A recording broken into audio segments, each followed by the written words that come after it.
इस न्यूज के प्रायोजक हैं English.com। यदि आपको इंग्लिश लिखने, पढ़ने, बोलने या सुनकर समझने में दिक्कत होती है या डर लगता है तो यही है इंग्लिश बोलना सीखने का सबसे अच्छा समय। हम इस कोर्स में आपको सिखाएंगे इंग्लिश ग्रामर के डिफिकल्ट कॉन्सेप्ट बड़े ही आसान तरीके से। आज ही ज्वाइन करें रोहित ऑडिचार अकेडमी English.com। अधिक जानकारी के लिए नीचे दिए गए नंबर्स पर तुरंत संपर्क करें। शुक्रवार को कटंगी वन परिक्षेत्र के अंतर्गत आने वाली ग्राम पंचायत जमुनिया के वन ग्राम कछार से लगे जंगल से आदमखोर बाघ ने तेंदुपत्ता तोड़ने गए एक युवक अनिल भलावी पर झाड़ियों से निकलकर हमला कर दिया था, जिससे अनिल की मौत हो गई। जिसके बाद से गांव में दहशत का माहौल व्याप्त है और सन्नाटे जैसी स्थिति बनी हुई है।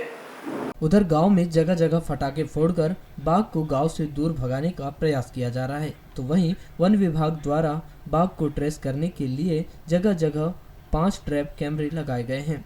इसके अलावा ग्रामीणों के खौफ को कम करने के लिए वन विभाग के कर्मचारी गांव में गश्ती कर रहे हैं। वहीं उड़न दस्ते के साथ मिलकर विभाग अमले द्वारा जंगल में सर्चिंग की जा रही है।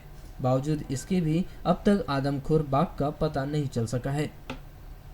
आपको बताएं कि एक दिन पूर्व शुक्रवार को 33 वर्षीय युवक अनिल गांव के कुछ लोगों के साथ तेंदुपत्ता तोड़ने जंगल गया था। इस दौरान झाड़ियों से ही बाघ निकलकर अनिल पर हमला कर दिया और उसके कमर के नीचे वाले भाग को नोच खाया।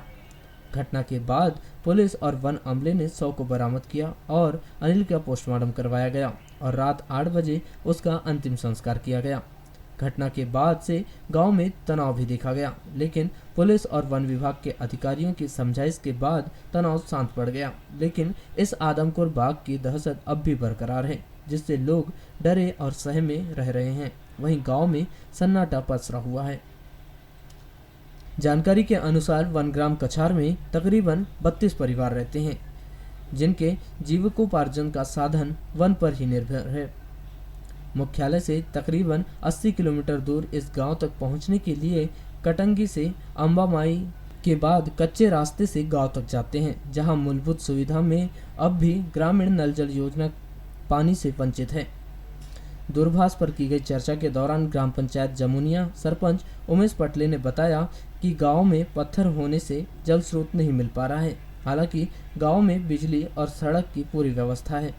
सरपंच उमेश पटले बताते हैं कि घटना के बाद से गांव में दहशत का माहौल है और ग्रामीण डरे हुए हैं। वहीं इस पूरे मामले को लेकर की गई चर्चा के दौरान वन परिक्षेत्र अधिकारी बाबूलाल चड्डार ने बताया कि क्षेत्र में ट्रैप कैमरे और उड़नदस्ता की मदद से बाघ की लोकेशन को ट्रेस किया जा रहा है। इसके अलावा आगामी 5-6 दिनों तक लगातार रात्रि में सघन गश्त की जाएगी। दिन में स्थानीय अमला गांव के आसपास तैनात होकर गश्त कर रहा है। उन्होंने अभी ग्रामीणों को जंगल की ओर जाने से मना किया है। उन्होंने बताया कि नियमानुसार वन्य प्राणी के हमले से मौत की घटना में मिलने वाली विभागीय सहायता के लिए मृतक अनिल के प्रकरण को कागजी कार्यवाही पूर्ण हो चुकी है और 1-2 दिन में उसके परिजनों को सहायता राशि प्रदान कर दी जाएगी।